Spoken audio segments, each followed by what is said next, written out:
வணக்கம். உங்கள் கண் ரவிவர்மன். வாயு தொல்லை. வாயு தொல்லை ஏன் வருது? Gastric problem. இதனை குணமாக்கும் 2 வர்ம பிராணயோகா. அந்த கேஸ்ட்ரிக் நம்மகிட்ட வரக்கூடாதுங்க. அந்த வாயு தொல்லை நமக்கு வரவே கூடாது.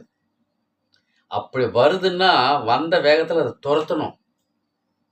நம் நலம் நம் கையில். நம்மகிட்ட 2 வர்ம பிராணயோகா இருக்கு. செய்வாங்களா? இந்த வாயு தொல்லை ஏன் வருது?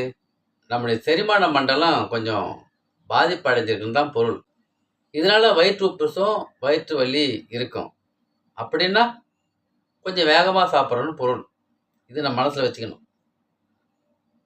பேசிக்கிட்டே சாப்பிட்றோன்னு பொருள். இதை கொஞ்சம் மனசு வச்சுக்கணும். காற்று அடைக்கப்பட்ட உணவு, அதாவது குளிர்பானங்கள் அடிக்கடி சேர்த்துக்கிறோம். அதை மனசில் வச்சுக்கணும். இவங்க 3 பேர் தான் முக்கிய காரணமே. யார்?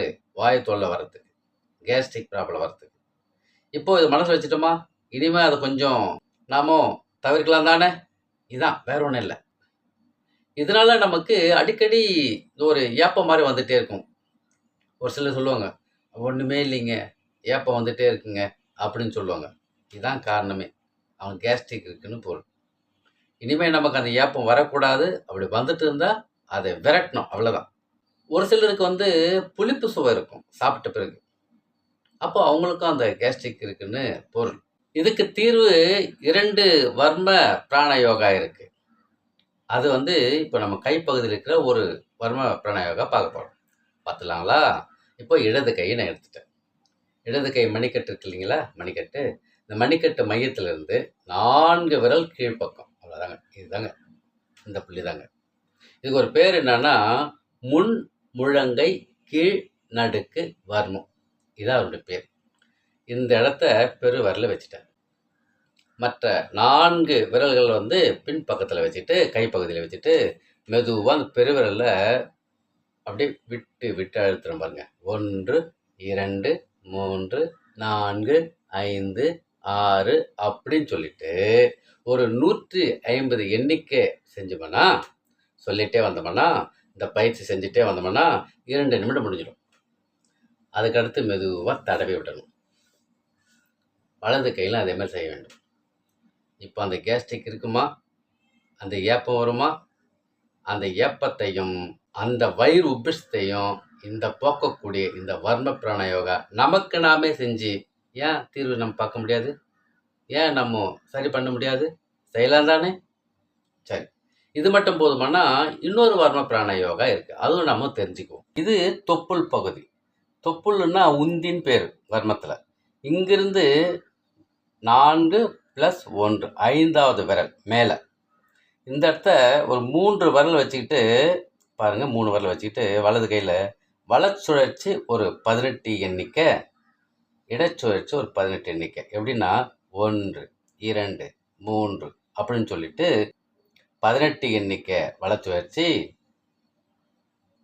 18 எண்ணிக்கை இடச்சுழற்சி, மீண்டும் வலச்சுழற்சி ஒரு 18 எண்ணிக்கை பண்ணிவிட்டு மேலிருந்து கீழே தடவி விடணும் ஒரு 9 முறை. ரொம்ப ஈஸி, எளிமையானது. யாருக்கெல்லாம் ஏப்பம் அடிக்கடிக்கு வருதோ இந்த 2 வர்மத்துண்டல் செஞ்ச வேண்டியதுதான். யாருக்கெல்லாம் வயிறு உப்பிஷம் இருக்கோ இந்த வர்மத்துண்டல் செய்ய வேண்டியதுதான். யாருக்கெல்லாம் அஜீரண பிரச்சனை இருக்கோ அவங்க இந்த வர்மத்துண்டல் செய்ய வேண்டியதுதான். யாருக்கெல்லாம் பசி எடுக்கலையோ அவங்க இந்த வர்மத்துண்டல் செய்ய வேண்டியதுதான். அப்போது ஜீரண மண்டலத்தையே வன்மைப்படுத்திச்சோன்னா நமக்கு கேஸ்ட்ரிக் நம்ம விட்டு விலகும். கேஸ்ட்ரிக் நம்மக்கிட்ட வராது. சில உணவு முறை சேர்த்துக்கலாமா? இந்த பசலைக்கீரை சொல்லுவாங்க. பசலைக்கீரை நல்ல உணவுங்க.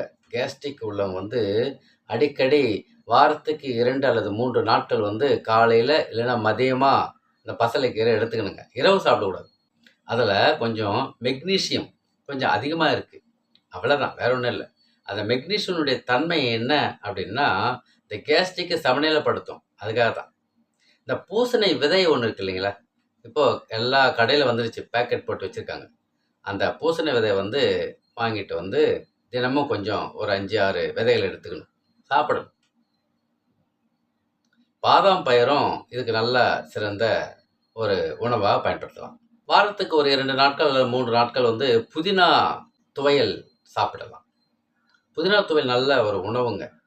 இந்த வயிறு உபசத்தை சரி பண்ணக்கூடிய சிறந்த உணவு புதினா உணவு. புதினா கீரை. இந்த உணவு முறையை சரியாக பயன்படுத்திட்டு இந்த வர்ம தூண்டல் சீராக பயன்படுத்தணும்னா ஒரு 10 நாட்களில் நம்ம விட்டு அந்த வயிற்று உபிஷம், அந்த வாயு தொல்லை விலகும். அடிக்கடி இதை பயன்படுத்தும் போது இந்த வாயு தொல்லை நம்மகிட்ட வராமல் பார்த்துக்கலாம். பயன்படுத்துவோம். உடல் நலத்தை காப்போம். நம் நலம் நம் கையில். அன்புடன் உங்கள் கண் ரவிவர்மன்.